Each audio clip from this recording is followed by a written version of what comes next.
One of my most favorite techniques in watercolors is the wash. And there are a few different types of washes, but personally, I'm going to talk about the graduated wash today. The graduated wash can be used for a lot of different things, including sunsets or skies and even mountain ranges. And I even employ it on a very micro scale with some of my animal watercolors. There are two different ways that I like to do a graduated wash, and I'm going to show them both to you today. And just in case you're not sure what a graduated wash is, it's when you see one color fade from a darker shade into a lighter shade, or one color fade into another color completely. That is your graduated wash. Hi, I'm Brooke Blumenthal, and here on my channel, I talk about watercolor techniques and tips that will make your watercolor practice more joyful. If you are interested in learning watercolors, go ahead and subscribe to my channel so you're most up to date with all of the lessons and videos that I provide. Okay, with that, let's get started on the graduated wash. Okay, so we're going to go over a graduated wash in 4 different ways.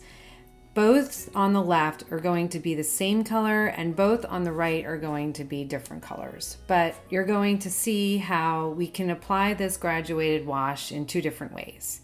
So for the first one, I'm going to use one color. It's going to be my indigo for the single color ones. I'm going to wet my paper, and you want it to get nice and shiny. It should be nice and shiny without any real puddles, because if you have puddles, you're going to have some of a mess. But you want to get your paper nice and wet.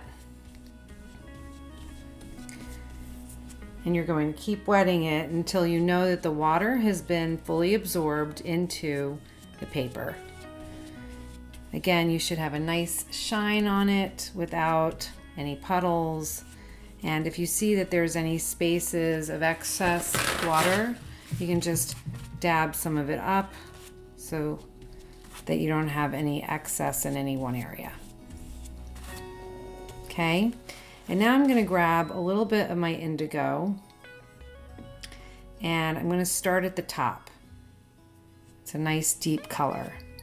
And then I'm going to kind of rinse my brush off, dab it on the paper towel, and apply a stroke across.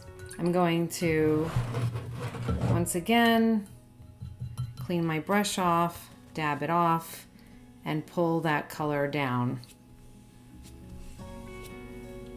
And you can keep doing this by bringing it down since the paper is already wet. You do not need to go in with the wet brush. Now you can see it's a little heavy up here, so you can go back over it and pull it down across the page. Nice even strokes.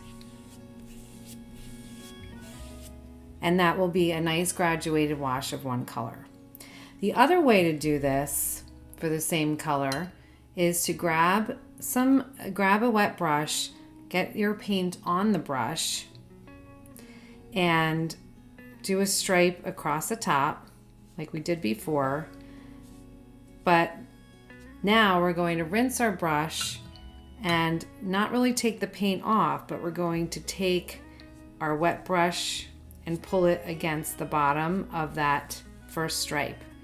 And we're going to keep doing that. We're going to keep rinsing the brush and going back over the bottom of where we ended the last stripe. We're going to keep doing that.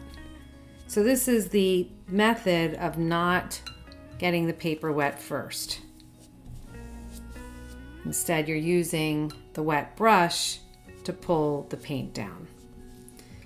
And again, if you're not loving how it's striated there, you can go back over with the wet brush and pull it down like that, so that maybe it'll be a little bit more even and not as striated. If you have a excess amount of water on the edge, just take a paper towel and clean it up so that you don't get any backwash into your painting. Okay, so that is the 2 sides of just one color. But if you want 2 colors, you can do the same exact technique using the two colors. So on the top, let's just wet our paper. We have a little extra pigment there, so let's get a clean brush.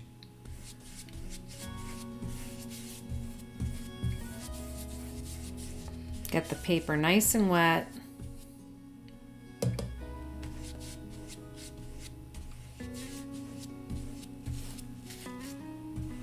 Try not to have any excess puddles. So just a nice shine on that paper.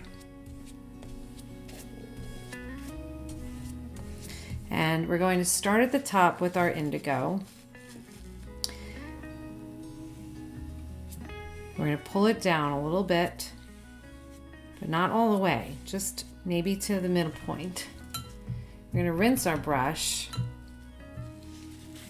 and we're going to grab the green and start at the bottom. This is a watery amount of the green, so I want to get a little bit of it off my brush. And you're going to pull it up towards the center. And they're going to collide in the middle. Now we can do the same thing we did for the other side of the indigo, where we have a dry paper. We're going to start with our blue indigo at the top. And we're going to rinse our brush, blot it off, pull down some of that color.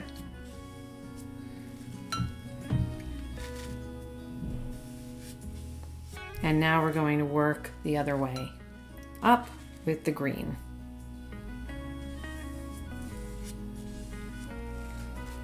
So keep cleaning the brush, pulling it up with a cleaner brush. I have a little indigo still in my brush, and then meet it in the middle. So it's really a matter of preference here as to which approach you like better. I tend to like to get my paper wet first because I feel like I have better control over the amount of water that's on the page than trying it the other method, which is starting with a dry paper, applying the paint, and using a wet brush to pull your paint down. But either one works, and this is a great way to create some beautiful backgrounds in your watercolors, and I hope that this was helpful.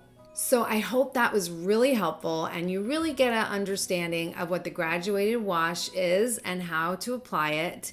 And if you like this video, as always, please go ahead and like it and do subscribe, and I'll see you over in the next video.